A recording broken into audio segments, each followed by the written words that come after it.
Buenos días. En los próximos minutos estaremos abordando el tema de la elastografía.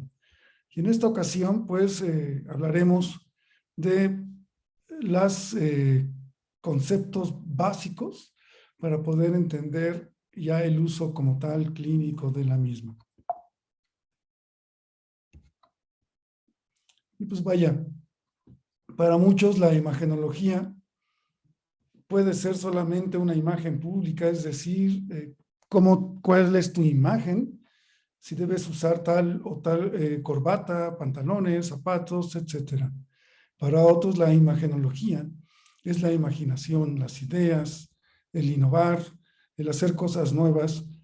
Y para otros la medicina la imagenología es medicina, que eso es lo que está en nuestro campo. Pero aún así, algunos imaginan cosas como esta fractura del cráneo, que alguno de mis colegas imaginó que parecía un delfín.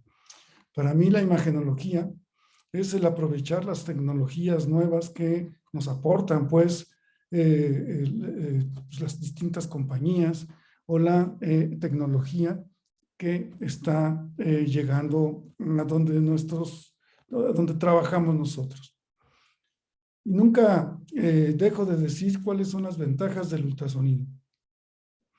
Y pues en ultrasonido una de las grandes ventajas es que es sin radiación. Y pues como vemos en esta imagen, un hígado trasplantado, donde las enzimas del paciente se elevaron y encontramos velocidades de flujo muy altas en la arteria hepática. Después de estas velocidades altas, encontramos también el espectro en tardus pardus, sospechamos una estenosis, que posteriormente se confirmó con el uso de tomografía, y después de esto, en no más de 2 o 3 horas, el paciente ya tenía un stent y se resolvió su problema. Y esta es una de las grandes ventajas del ultrasonido, que es el estudio de primera línea, y que es el que da la pauta para poder seguir tomando otras buenas decisiones y llegar a hacer diagnósticos e incluso tratamiento de diferentes patologías. Otra de las grandes ventajas que tiene el ultrasonido es el medio de contraste y la fusión de imagen. Aquí tenemos, digamos, un video donde estamos viendo una lesión que está realzando aquí abajo, y no solo eso, sino que también la estamos comparando con los cortes tomográficos que habíamos hecho previamente. Entonces, digamos, es una de las grandes tecnologías nuevas también que tenemos en ecografía, el poder usar ecorealzadores y además poder fusionar otros métodos de imagen junto con el ultrasonido y hacer reconstrucciones pues prácticamente en tiempo real. Pues ya todo mundo sabe y domina el uso del Doppler, que es evaluar pues en tiempo real la vasculatura, la permeabilidad de las lesiones, como se ve aquí, poderlo representar en espectro e identificar lesiones como esta pseudomasa vascular, un pseudoneurisma. Y otra de las grandes ventajas del ultrasonido, y que es lo que nos tiene hoy aquí, es pues la elastografía, que no es otra cosa que medir la rigidez de los diferentes tejidos. Existen distintos tipos de elastografía y todo se basa en que los tejidos tienen la capacidad de deformarse cuando se les aplica una fuerza externa, y también esta fuerza y tiene la capacidad de volver a su forma original cuando deja de presionarlos. En general, las lesiones o los tejidos enfermos son más rígidos que los tejidos blandos. Sin embargo, hay excepciones como el músculo esquelético, en donde pues, las lesiones tienden a ser menos rígidas que el tendón normal. Para poder entender qué es la elastografía, hay que recordar algunos términos físicos, como la fuerza, que es la capacidad para realizar un trabajo o movimiento, o dicho de otra manera, es toda acción capaz de producir cambios en el movimiento de una estructura o cuerpo. También debemos recordar la definición de rigidez, que es la capacidad que tienen los elementos de las estructuras de aguantar la fuerza sin perder su forma o deformarse. O sea, ejerces una presión sin lograr deformar la estructura en cuestión. Y la elasticidad es una propiedad de un cuerpo sólido a recuperar su forma cuando cesa la forma de, cuando cesa la fuerza que lo altera. O sea, haces una presión, quitas esa presión y el cuerpo tiende a tomar su forma original. También debemos de recordar qué es el módulo de Young. El módulo de Young es un modelo para medir cuantitativamente la rigidez de los tejidos y se debe expresar en unidades de presión como son los kilopascales. Y no es otra cosa que elasticidad es igual a la fuerza sobre la deformación. Debemos recordar también que existen distintos tipos de elastografía y a su vez hay dos grandes grupos de elastografía. El que es por presión y los que tienen ondas de corte. Y estos a su vez se dividen en los que usan una vibración mecánica externa y los que utilizan la fuerza de radiación acústica. En cuanto a la elastografía por presión, es la compresiva como tal, y lo que hacemos allí es una aplicación manual de la fuerza con el transductor. También podemos aprovechar los movimientos fisiológicos como los cardíacos y la respiración, y también podemos utilizar la fuerza de radiación acústica. Esto es muy importante porque hasta parece pregunta de examen, porque todo el mundo está acostumbrado a que solamente es la presión que hacemos con el transductor. Sin embargo, no debemos olvidar que podemos hacer elastografía por compresión utilizando también la fuerza de radiación acústica. Y pues aquí tenemos la aplicación debe ser habitualmente manual, y ya que hacemos a fuerza, aplicamos la fuerza, entonces producimos deformidad de los tejidos. También podemos utilizar la fuerza que producen o la compresión que producen los latidos cardíacos o la respiración, por ejemplo, para poder deformar esos tejidos y obtener información de estos. Aquí tenemos un ejemplo ya en vivo. De hecho, por eso la imagen, el video se ve en movimiento, porque estamos haciendo el movimiento vibratorio con el transductor. Y pues aquí estamos obteniendo la señal, que en verde es cuando la tenemos que mantener, para obtener un mapa de color. En este método no tenemos la posibilidad de tener unidades ni en metros por segundo ni en kilopascales, porque no conocemos la fuerza con la que estamos comprimiendo y por lo tanto no podemos utilizar o tener todas las variables de la ecuación de Young. La aplicación es compresiva, pues es manual, como habíamos comentado, pero también podemos tener distintas técnicas a su vez aquí. La primera es hacer sin compresión, con mínima compresión y con compresión significativa. O sea, son las tres técnicas de hacer elastografía por presión. Y cuando hay sin compresión, pues ponemos el transductor. Es bien importante que tiene que ser vertical al sitio de interés. Y solamente tocamos la piel y dejamos pues que el movimiento nuestro o el del paciente mínimos hagan el trabajo de poder condicionar deformidad de los tejidos. Y se utiliza en lesiones superficiales. Con la mínima compresión, aquí sí ya ejercemos activamente una compresión y hacemos movimientos vibratorios que cada segundo, y que la compresión o lo que estemos nosotros moviendo sea de 1 milímetro. Y se utiliza para lesiones de poca profundidad. Y cuando usamos una compresión significativa, entre comillas digo significativa porque lo que vamos a hacer es que son movimientos vibratorios de 2 milímetros de profundidad y también lo hacemos cada segundo y se utiliza para lesiones más profundas. En resumen, entre más profunda sea la lesión que queremos medir, hay que ejercer mayor presión con el transductor en la piel. Y la elastografía por presión, pues, se manifiesta, ya lo habíamos visto antes, pero con un mapa de color. Aquí tenemos un nódulo que muestra la elasticidad que este tiene. Hasta arriba tenemos aquí un tendón donde se ve una zona de menor rigidez que se compara con la escala de grises muy bien y ya que tiene allí un desgarre parcial.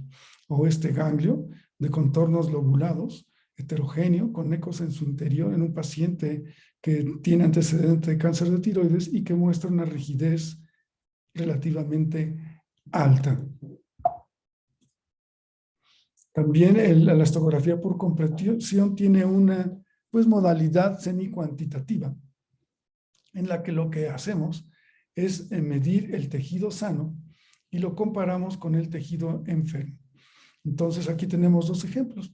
Uno, donde el tejido sano, que finalmente de manera arbitraria el equipo da como número 1, o sea, o rigidez 1, y lo compara con el tejido enfermo, que en este caso es 1.0 veces, perdón, 0.4 veces más bajo o menos rígido que el tejido sano. Y aquí tenemos otro caso donde se mide el tejido sano, que es la línea amarilla, y se compara con el tejido enfermo, en este caso un nódulo, y donde vemos que la rigidez pues es 3.5 veces más que el tejido sano. Esto es muy importante porque nos ayuda a, por ejemplo, en cáncer de tiroides es de utilidad. La elastografía por ondas de corte es el otro tipo de elastografía que ya habíamos dicho en un inicio. Abordamos la de compresiva, ahora la de ondas de corte, que pues lo que hace es que se utiliza la fuerza de radiación acústica. Y esta fuerza de radiación acústica choca con el tejido y produce ondas verticales.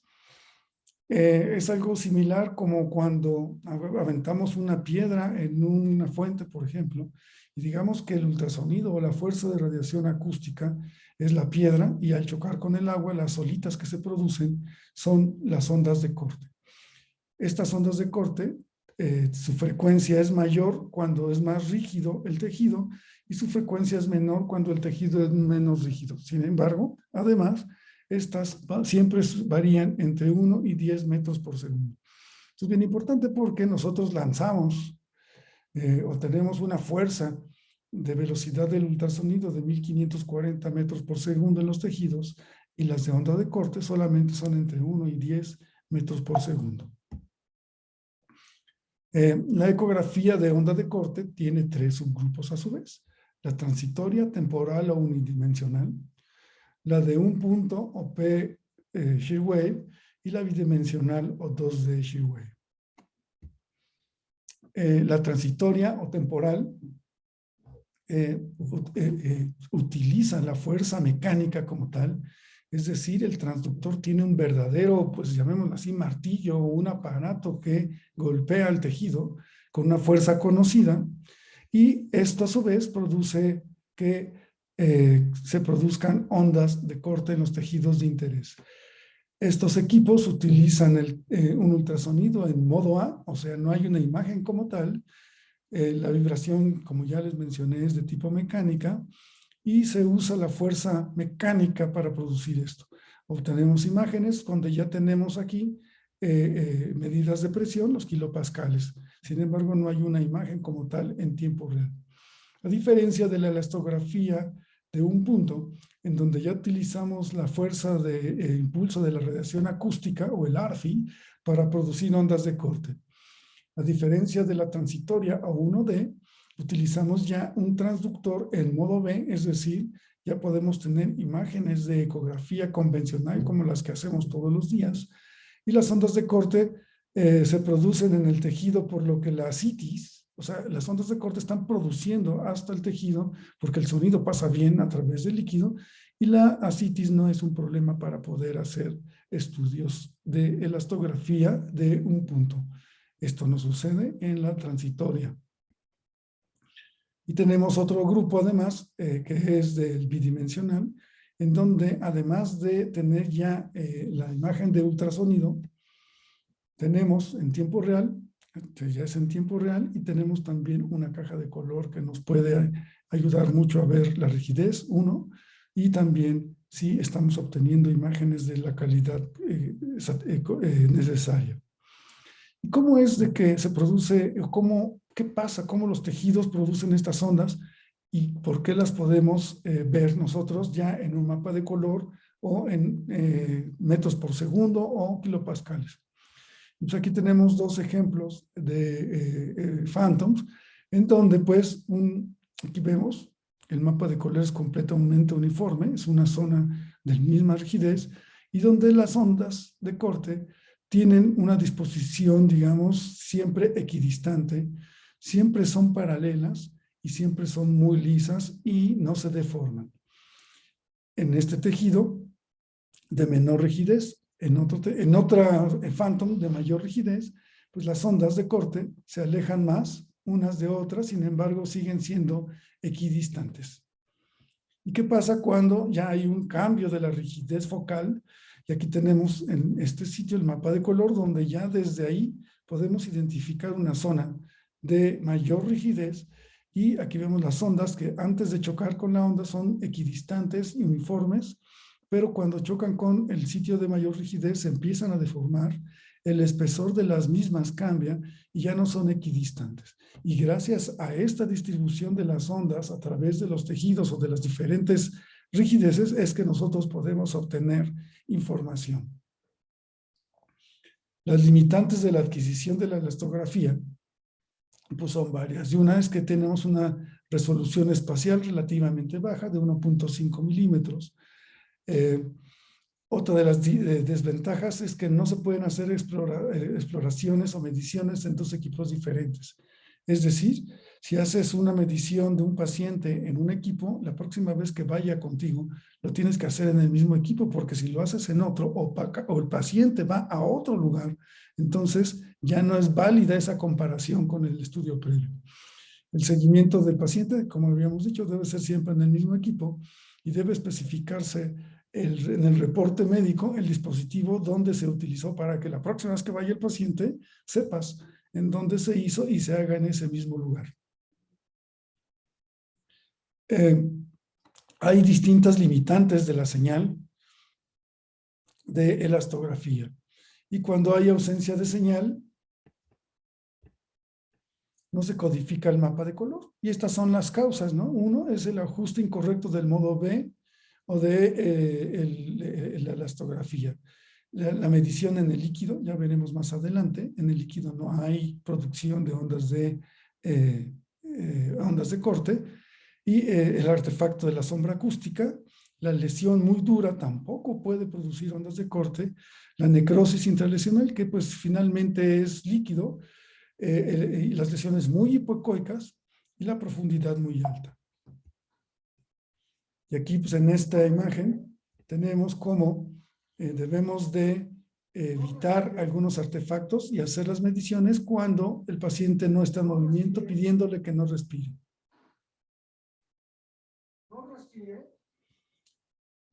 Tenemos movimientos involuntarios como la respiración y pues los movimientos cardiovasculares. Y los voluntarios, en lo que nosotros tenemos que aplicar una mínima compresión en la piel con el transductor para obtener la mejor información posible. Los artefactos de la sombra acústica, pues es lógico pensar que si no hay ondas de sonido, pues entonces no tenemos tampoco la producción de ondas de corte. Y por ejemplo, en una calcificación tenemos que hay información por arriba de esta, pero por debajo de esta, al no haber sonido abajo de la calcificación o profundo de la calcificación, pues tampoco vamos a poder producir ondas de corte. Y esa es una de las limitantes de la elastografía. Otra de las limitantes o de las cosas que tenemos que cuidar mucho, mucho a la hora de estar haciendo los estudios es encontrar este artefacto de las bandas verticales.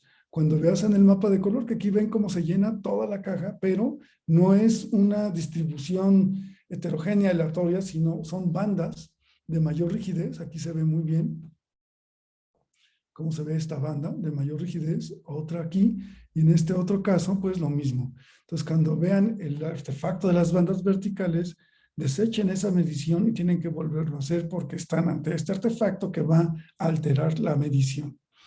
Y se deben a entornos muy rígidos, al tamaño de la caja también, depende del tamaño de la caja, si puede o no aparecer a la velocidad de adquisición y a la yuxtaposición de impulsos. Aquí ya habíamos comentado pues que por definición no hay propagación de las ondas de corte en un medio líquido. Por lo tanto, la codificación del mapa de color es nulo y pues no podemos medir nada, va a ser cero. Y aquí tenemos este ejemplo donde se ve un masa quística, ponemos la caja de color y pues no hay información como tal porque no hay producción de ondas de corte. Entonces, en el líquido no se producen ondas de corte. Y estos aquí también quisiera hacer énfasis y que no se confundan dos términos muy distintos. Una cosa es medir el líquido, donde es imposible porque no hay ondas de corte, y otra cosa muy diferente es medir a través del líquido, como a través de la citis, y como se ve en este caso, donde sí podemos obtener mediciones óptimas a través del líquido de ascitis, y aquí vemos el mapa de color completo, donde estamos midiendo con una certeza a una de calidad de 91% a través del líquido, pero no podemos obtener ondas de corte en el líquido. Entonces es muy importante saber hacer la diferencia entre uno y otro concepto. Otro de los artefactos que debemos conocer es el fenómeno del agujero negro, que se ve en lesiones muy sólidas, como en este caso en un nódulo mamario, donde se ve aquí muy hipocoico y no hay señal allí. Y esto se produce cuando los tejidos son muy duros. Y en correlación histológica se puede ver a depósitos de colágena, por ejemplo, en cicatrices, ¿no? En la mama. O también hay lesiones muy hipocoicas, como los ganglios linfáticos, que seguramente se han encontrado con relativa frecuencia, donde se ven pues, prácticamente anecoicos. A la hora que ponemos la elastografía, al tener un alto contenido de líquido, pues no se produce señal, pero si ponemos el Doppler color, vemos que tienen vasculatura y por lo tanto estamos seguros que no es una lesión líquida, sino muy hipocoica, y en este caso, pues un ganglio linfático que tiene vasculatura. Otra de las cuestiones que debemos de considerar siempre, sobre todo cuando hacemos músculo esquelético, es los tejidos que son anisotrópicos, y los tendones y los músculos lo tienen. También aquí hay que hacer énfasis en diferenciar el artefacto de anisotropía que se presenta en los tendones curvos y que está condicionado por la reflexión pues, del sonido en otra dirección que produce menor información y por lo tanto una zona hipocoica, a diferencia del efecto de los tejidos anisotrópicos, que es la capacidad que tienen de reaccionar de una manera diferente si se aplica fuerza en diferentes ejes. Este concepto se utiliza mucho en minería para los cristales y los minerales que se obtienen y ellos lo usan. Y esto pasa aquí en ultrasonido y aquí lo ven en el músculo esquelético. Como la caja de color tiende al rojo, o sea, a mucha dureza en un músculo que está tomado en el eje longitudinal. Solamente por virar el transductor en el eje corto el tendón, pues vemos como la caja de color ya cambió a un tono de predominio azul, o sea, de menor rigidez, y es el mismo músculo tomado en la misma localización, solamente que en el eje corto y en el eje largo. Y esto está dado por digamos, el aspecto anisotrópico de los tejidos, en este caso, músculos y tendones. También en cuanto al músculo, pues cambia si lo estamos haciendo con un músculo relajado, como se ve en la caja de aquí de color, y si lo hacemos en contracción. Todas estas situaciones las debemos de considerar a la hora de estar haciendo nuestros estudios. También la atenuación de las ondas de radiación acústica. Lo idóneo es que esté entre 3 y 5 centímetros de profundidad, porque pues, si el sonido se atenúa en mayor profundidad, también las ondas de corte no se van a producir igual. Y aquí tenemos una muestra a 5 centímetros y una muestra a 10 centímetros, donde hay una variación importante de la señal que se obtiene de las ondas de corte. O también otra de las cuestiones que tenemos que aprovechar o tener mucho cuidado a la hora de hacer nuestros estudios es el número de muestras. Como en la 2D, como ya habíamos comentado, podemos obtener varias muestras en una sola caja de color. Sin embargo, no hay que hacerlo y hay que procurar tomar la muestra y un promedio mayor de todo lo que tenemos aquí, como se ve en este corte, ya que si hacemos poquitas y muchas, miren cómo en el mismo pedacito tenemos de 6.5, 3.4 y 4.0 kilopascales. O sea, aquí es una variación enorme en un solo pedazo y lo que vamos a hacer solamente es que ni siquiera vamos a obtener estudios de buena calidad, por ejemplo, en el hígado, con un IQR y mediana de la rigidez de menor del 15% en metros por segundo o menor del 30% en kilopascales. Por eso tenemos que tomar una muestra grande para tener un promedio de todas las lesiones. En el de un punto, en la elastografía no tenemos este problema porque solamente toma toda la caja siempre. El promedio ya está hecho, pues, digamos, de manera rutinaria. Aquí tenemos otro ejemplo de cuando tomamos muchas muestras pequeñas y pues vemos cómo la amarilla es el tejido muestra y las otras tres, cómo varía, ¿no? De tener, nada más por tomarlo una pequeñita aquí, se va hasta 6 la diferencia en cuanto a la rigidez y en el mismo nódulo podemos tener una rigidez muy, muy, muy baja. Por eso es que tenemos que tomar una medición grande, en este caso de todo el nódulo, para obtener un promedio de toda la lesión. En resumen, las buenas prácticas para hacer la elastografía es procurar una calidad de imagen en el modo B, que ese es el inicio de todo, aplicar la menor presión posible con el transductor. El transductor tiene que estar siempre perpendicular a la piel y limitar al máximo los movimientos involuntarios y voluntarios. Utilizar preajustes adecuados y considerar la anisotropía de los músculos y tendones. Desde mi punto de vista, la elastografía podría ser o va a ser el tercer pilar del ultrasonido junto con el modo B, el Doppler color y no muy lejanamente la elastografía. La vamos a usar como hoy utilizamos el modo B y la elastografía. Muchas gracias.